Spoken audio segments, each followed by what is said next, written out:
à 9 Sakulo dans cette première vidéo. On se retrouve pour un des anecdotes en vrac de Brooke.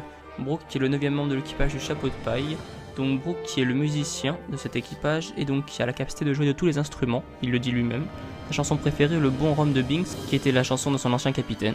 Donc il a l'habitude de faire des skeleton jokes, qui sont des blagues squelettiques, comme il les appelle lui-même.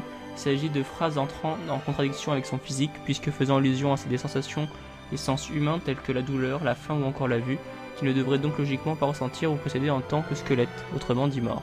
Ensuite, il a comme tous les membres de son équipage un portrait chinois. Si l'équipage était une famille, il serait le grand-père. S'il était une fleur, il serait une rose, un animal, un cheval, un pays autrichien, certainement une référence à Mozart.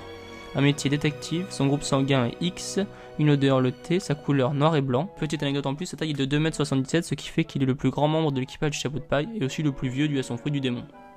Ensuite, il possède son propre Jolly Roger, voilà, il apparaît sur votre écran. Celui d'avant l'ellipse, puis après l'ellipse. Autre anecdote ensuite, il peut ouvrir son crâne et ranger des objets dedans, tels que sa prime ou des dials, comme le dial qui diffuse la musique. Il a aussi la faculté de marcher sur l'eau comme Jésus, car il ne pèse pas bien lourd vu que c'est un squelette. Et donc il peut courir sur l'eau sur des courtes distances, après sinon il a mal au mollet. Son apparence de squelette et son penchant pour la musique ont sûrement référence à Michael Jackson dans Thriller, sans parler de la capacité de se pencher à 85 degrés de ce dernier. Il est également envisageable et plus probable qu'il soit, en considérant son accoutrement après être devenu une star, une référence à Jimi Hendrix.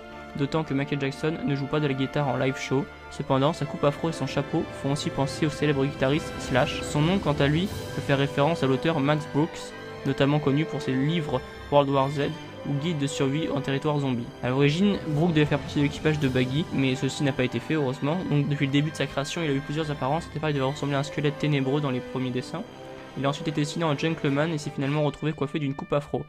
Mais par contre, l'idée de Skeleton Joke était présente bien avant le début de la publication du manga. Elle est née d'une blague lancée au cours d'une conversation entre Maître Oda et Hiroyuki Takei, qui à l'époque travaillaient tous deux comme assistants auprès du maître Nobuhiro Watuki, lors de la création du manga Kenshin le Vagabond. Brooke est pour l'instant le seul membre de l'équipage recruté et qui n'a jamais vu le Vogue Mary, et d'ailleurs il ne connaît pas son nom, il appelle toujours le petit agneau ou des noms similaires. Brooke n'aime pas le citron car il le trouve trop acide, mais il aime beaucoup le thé, il aime beaucoup prendre le thé mais aussi chanter et jouer de la musique. D'ailleurs, dernière petite anecdote, dans le film Strong World, il a été vu en train de fumer.